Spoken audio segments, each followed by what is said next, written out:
along there. All right, so my blood pressure can't. I just got to know, Tim. You lost your voice on that Quay yell, right? When he blew that play up. Oh bro, my gosh, he killed that guy. Did he not? No. Oh, Who was it? It Was a thing hit? of beauty. It was a thing of beauty. I almost fell over the bleachers jumping out.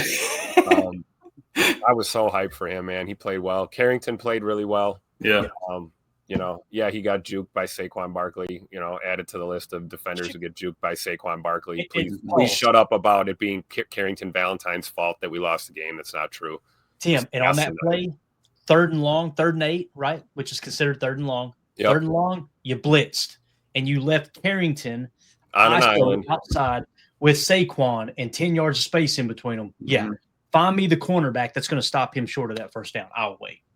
Yeah. I will wait. Because he also had to cover the dude running the route behind him. He had to cover the route and then break back down on Saquon, and people were trying to rake him over the cover. And our team's not the one that's on the Madden cover getting hurdled in reverse. You know what I mean? That's true. we're not the Jaguars. There you go.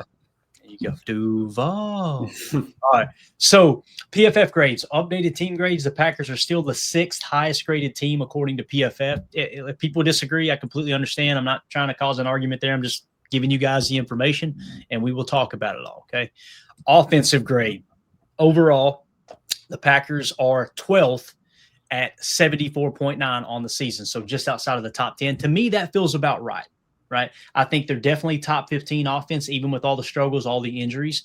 They definitely fell out of the top 10 for me. I just don't feel like they're a top 10 offense right now. That could change in the next few weeks. We'll see. I hope that's the case for sure.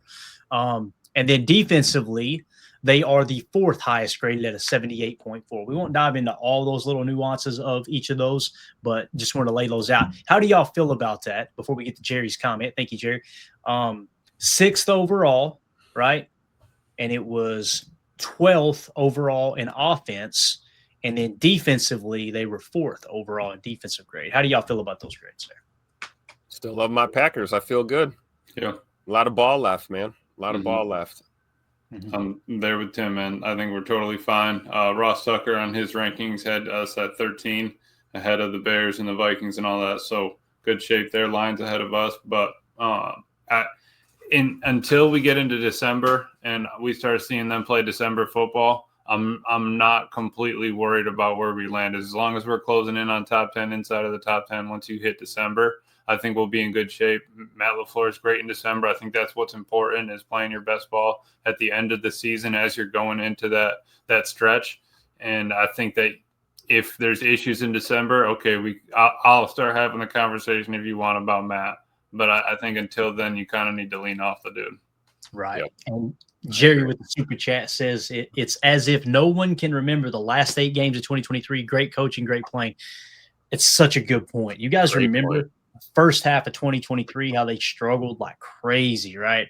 And then all of a sudden, second half, bang, Toyota-thon hits, Matt LaFleur December hits, and it's a December to remember. Ain't that the sales slogan everybody got for Christmas, right? I think that's another December to remember sales event. Yeah, what is that? What brand is that? Because it's not Toyota, right? Or as we say, I'll have it here shortly. It's not Toyota. Jerry, that's a great point. Thank you for bringing that back into focus there. Appreciate the super chat as well.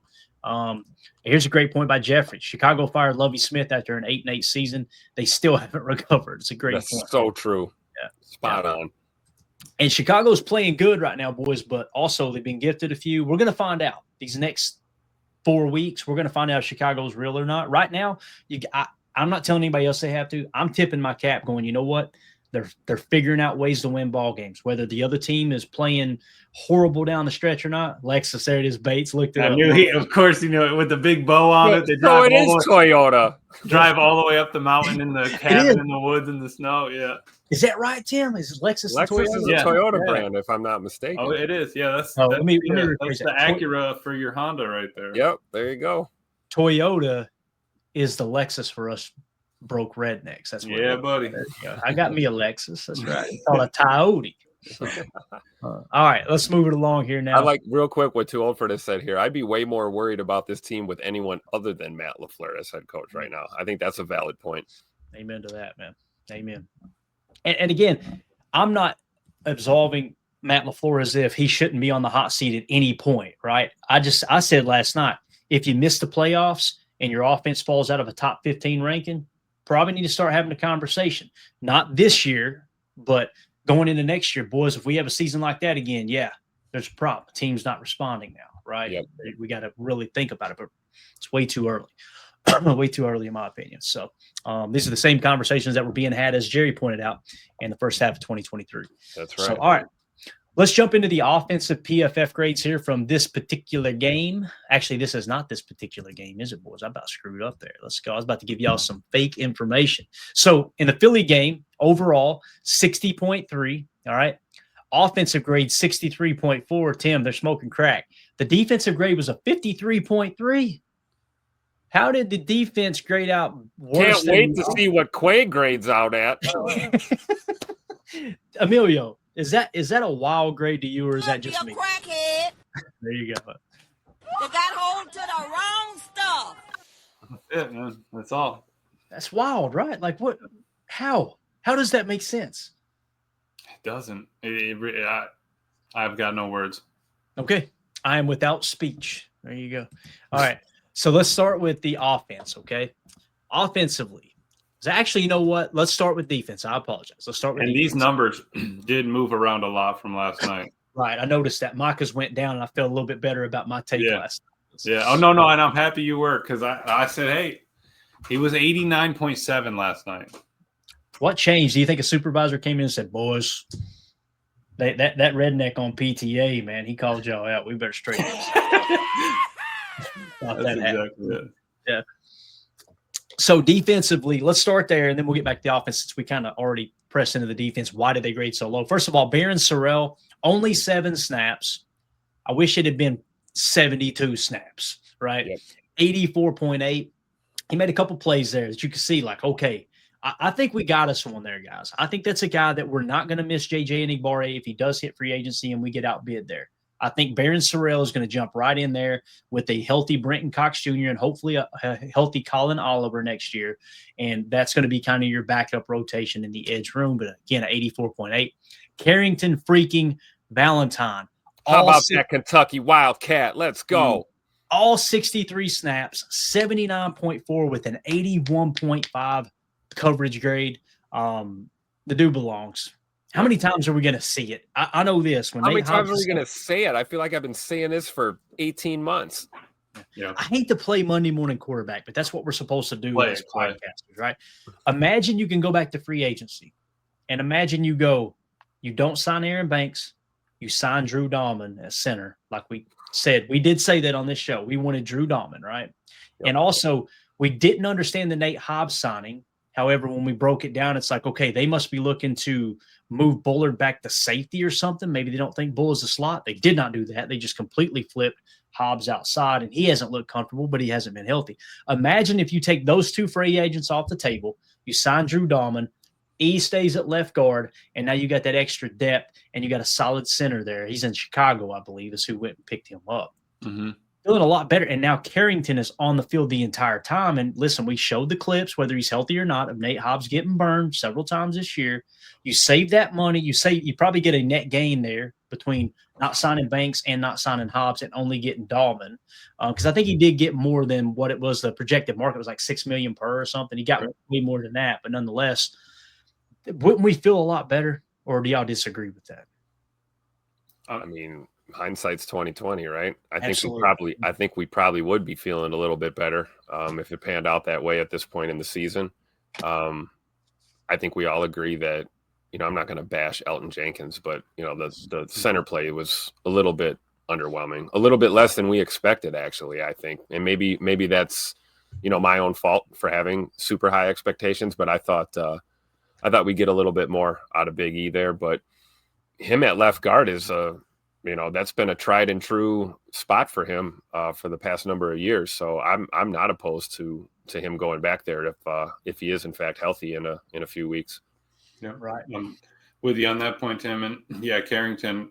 Obviously, we thought we maybe had something, and he's gotten a lot of reps. I think that's helped him out tremendously, being able to have so many reps the past years. So that was more or less just a safety clause, because what happens I think you still would have had to go out and get a corner either way. Would be my thing. I think they'd still be screaming for a corner. You would still. I mean, the draft didn't fall that way. Maybe it falls differently. Whatever. But I think that you'd still probably need to go out, get a safety valve at corner, because you're just not super sure what happens after. If Carrington goes down and you don't have Hobbs, is Bo playing both ways that game? Right. I'm not for that. Right. That's a good point. So let me get this zoomed in. I apologize. I don't know what the hell I'm doing. But just to Carrington's point, last night he was a 72-2 with a coverage grade of a 72-5. So they upped him, 7 points? Got it. Joe Pack Joe says, wasn't CV behind Stokes on the depth chart? He was, and as many people have pointed out here, Stokes having his best career season here, best season of his career, I should say, out with the Las Vegas Raiders. So change the scenery, change the scheme, could be the case. I know this, he had to learn at least two different defenses, maybe three. It was just two, right? Joe Barry, I think that was his first year, if I remember correctly. Mm-hmm. So he had to learn Joe Barry's, and they tried to get him acclimated, obviously, to Jeff Hafley's last season as well, right? And he's probably, for the first time in a long time, feeling 100%. I mean, let's not forget the guy was basically in a wheelchair for a while. That's a great point. Recovering from a bad injury. So, Forgot all about that for sure. So Carrington Valentine, 79.4. I think we got us a solid corner for the future there. Xavier McKinney, 67.5. His grade is becoming way more consistent. So you're seeing they're coming around on him for whatever reason. Javon Bullard, 66.9, man. Not bad, right? When you look at what he's done on the year now, he's up to a 63.1, right? He started the season 44, 61, 47, 58, 71, 73, 69, 64, 66. Yep. And for the fifth week in a row, coverage grade holding pretty steady. Absolutely. That was something we've always paid attention with him, is the coverage grade, and we haven't seen any sub 60 coverage grades in a while. Yeah, it's a great point. So again, on his career, 2024's rookie season, 54, he's now jumped to a 63. So that's good news. Maybe we did hit on Bullard. I know we were a little bit worried about that. And I do kind of, I try to give my opinion whether I think the grades agree with what I'm seeing on tape. I kind of feel like this is a fair assessment of what Javon Bullard's done this year. Emilio, do you agree with that? Do you think they're being too hard, too easy on Bull here?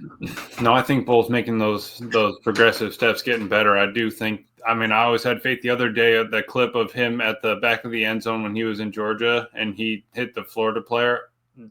Dude can bring the thunder. And I mean, just having him out there on the field with that kind of intensity, that kind of will and play, we need it. And I'm happy that they've given him the shot, finally let his feet just settle in at slot corner, do your thing.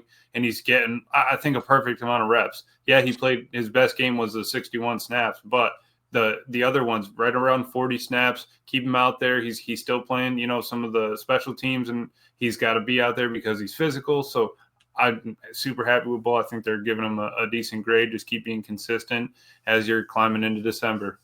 Yeah, definitely. The December to remember. Lexus. Absolutely. Sponsor the show. Micah Parsons, 64.5. That changed dramatically from last night, which I kind of agree with. The run defense grade is a 45.4, but of course Micah pointed out, hey, well, look at what the run defense did, right?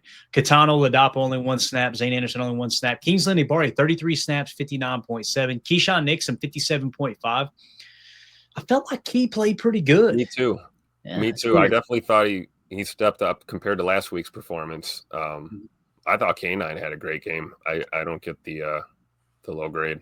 They had him at 67.8 last night, but his coverage grade was also a 63.5. So it looks like they didn't like his coverage a little bit. Got it. After watching it. Carl Brooks, 57. Colby Wooden, 54. Quay Walker, Tim, you have the floor, sir, 53, which, by the way, 79 run defense grade, 80 tackle grade, 55 pass rush, but I don't even know how many pass rush. Only 2 pass rush snaps, so just kind of throw that out the window. Right. Coverage grade of 31.6 when their passing game couldn't do jack squat. What the hell happened there? Yeah, there's really, I'm with Jen Wright in the chat too. She talked about Evan Williams being as low as he is on this chart. And right. I agree. Right. I think Quay and Evan being down there is really Edrin Cooper for that matter. Seems a little low. Seems like an indictment on PFF. I don't know what they're seeing or how they're seeing it. So I just pulled up his coverage so PFF has him for 5 targets, 5 receptions, 100% receiving, 67 yards, 13.4 a catch, 57 yards after the catch, and a long of 41. So they must have put Saquon's on Quay. If that's a long of 41, so they gave him a passer rating of 118.8. Okay. Yeah. So that's my assumption right now.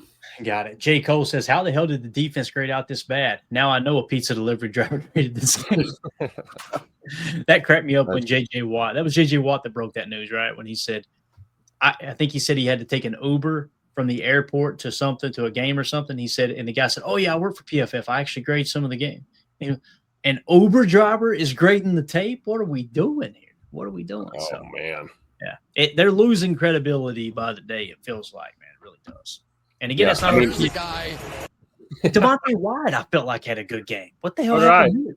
33. What I won't understand is we've seen plenty of times where you can have like a missed tackle, or you can, have a fumble or something, and it'll just tank your PFF grade, right? But then you get Edgerrin Cooper with, a beautiful ball king punch out to create a turnover, and it looks like it doesn't impact his grade at all. It just doesn't seem consistent. You know what I mean? Yeah. Mm-hmm. Yeah, absolutely. So, Devontae Wyatt last night was a 70.2. They dropped him all the way down to a 33. So think about this. Hold up a minute, Emilio.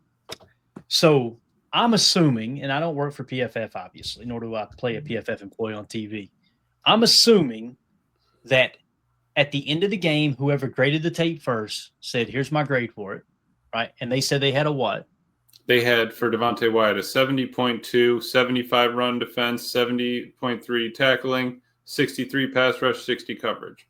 And then they went back and I guess watched the tape again and went, oh, no, boys, we had that really, really bad. 33.6. What did you see on tape? That dropped him 40. That's insane, dude. That's insane.